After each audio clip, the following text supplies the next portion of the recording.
کوئی شک ہی نہیں تھا کہ اللہ کے رسول صلی اللہ علیہ وسلم انسان ہے، کبھی شک پیدا نہیں ہوا۔ اسی وجہ سے جب انتقال ہوا کسی نے یہ نہیں کہا کہ نور ہے اوپر چلے جائیں گے ہم رکھ کے دیکھتے ہیں، کہا کہ کیا ہے، قبر کھودنے کی تیاری کرو۔ کا عقیدہ نہیں ہے، بلکہ رسول صلی اللہ علیہ وسلم کے بارے میں قرآن حکیم ہمیں تعلیم دیتا ہے۔ سورۃ کہف آخری آیت ہے، قل اے نبی کہو انما انا بشر مثلکم، میں تمہارے جیسا انسان ہوں۔ اللہ کے نبی کے بارے میں یہ عقیدہ محمد رسول اللہ کو اپنے نور سے پیدا کیا ہوتا تو محمد رسول اللہ کو بھی نہیں کھانا چاہیے تھا، نہیں پینا چاہیے تھا۔ اللہ کی بیوی نہیں ہے تو محمد رسول اللہ کی بیوی نہیں ہونی چاہیے تھی۔ یہ تو بھائی مرد اور عورت یہ انسان ہے، بچہ بھی انسان ہی پیدا ہوتا ہے۔ اگر اللہ نور محمد نور تو شادی بھی کسی نورانی مخلوق سے ہونی چاہیے تھی، لیکن حضرت خدیجہ تو خاکی ہے، مٹی سے پیدا ہوئی ہے، نور کا اور مٹی کا یہ جوڑا بن کیسے گیا؟ حالانکہ وہ قرآن ہے، اور قرآن کا وہ ٹرانسلیشن ماننے سے آپ کا اسلام غائب۔ کرو ضرور ٹرانسلیشن، مگر جو کلیئر ہے وہ مانو مت۔ فار ایگزامپل ید اللہ فوق ایدیہم، اٹ از قرآن۔ ٹرانسلیشن کرنے کو تو کر لے جائیں گے، hand of Allah upon your hands, hands of Allah upon their hands, ترجمہ ہو گیا اللہ کا ہاتھ ان کے ہاتھوں پر ہے۔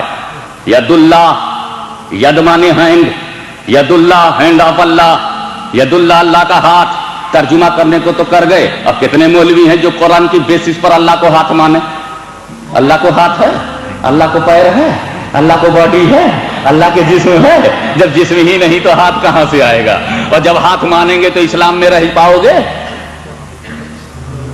اگر ہاتھ مان لیا تو پھر وہ جگہ بھی ماننی پڑے گی جہاں ہاتھ فکس ہوتا ہے، اور جب چیسٹ مان لیا تو پیٹ ماننے میں کیا تکلیف ہے؟ اور جب پیٹ مانگو گے تو دو ٹانگ تو ضرور فاؤنڈیشن کے لیے ماننا پڑے گا۔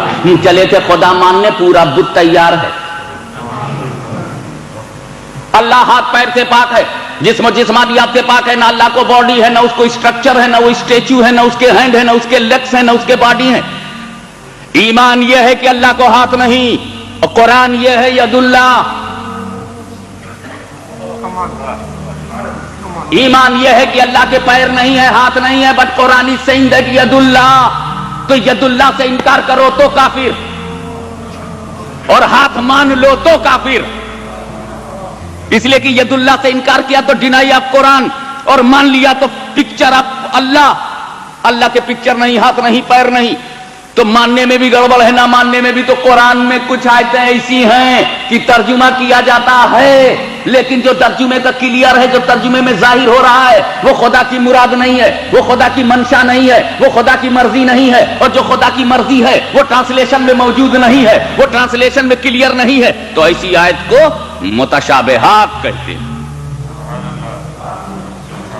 وہ آیت قرآن کی، وہ آیت جس کا ٹرانسلیشن نہیں کر سکتے، اس کو عربک میں کہتے ہیں مقطعات، حروف مقطعات، الف لام میم کاف یا عین صاد ہا میم عین سین کاف، دیز آر حروف مقطعات، unable to translate۔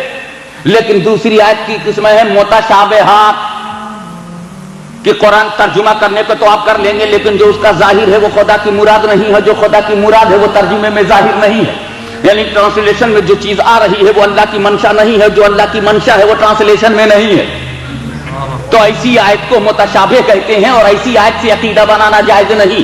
ارے جب اللہ کی منشا نہیں معلوم تو عقیدہ کیسے بنا رہے ہو؟ جب اللہ کی مرضی نہیں معلوم تو عقیدہ کیا بنا رہے ہو؟ ٹرانسلیشن تو کر لیا، لیکن اللہ کی مرضی نہیں معلوم تو مرضی بنے گی اللہ کی مرضی سے، عقیدہ بنے گا اللہ کی مرضی سے، مسئلہ بنے گا اللہ کی مرضی سے، شریعت کا قانون ہوگا تو اللہ کی مرضی سے۔ جب مرضی معلوم نہیں تو قانون کیا بناؤ گے؟ جب مرضی معلوم نہیں تو عقیدہ کیا بناؤ گے؟ تو آیت متشابہ اس کو کہتے ہیں کہ you are able to translate but you are not able to accept. آیت کو مانیں گے، آیت کے ایک ایک لفظ کو مانیں گے، قرآن کی آیت کے ایک ایک حرف کو مانیں گے، مگر ٹرانسلیشن میں جو کلیئر ہے وہ تو کہہ دیں گے بھئی جو کلیئر ہے وہ اللہ کی منشا نہیں ہے، اور جو اللہ کی منشا ہے وہ کلیئر نہیں ہے۔ مثلا سیکنڈ ایگزامپل، اللہ نور السماوات والارض مثل نوری کمشکۃ فیہا مصباح، اللہ زمین و آسمان کا نور ہے، اللہ از the light of the world۔ اب آپ ذرا غور فرمائیں کہ وہ ساری دنیا کا، سارے سماوات کا، زمین و آسمان کا نور ہے۔ اللہ نور السماوات والارض، اللہ زمین و آسمان کا نور ہے، اللہ نور ہے۔ مثل نور ہی، اس کے نور کی مثال۔ ایک بات بتاؤ، اللہ بے مثال ہے کہ نہیں؟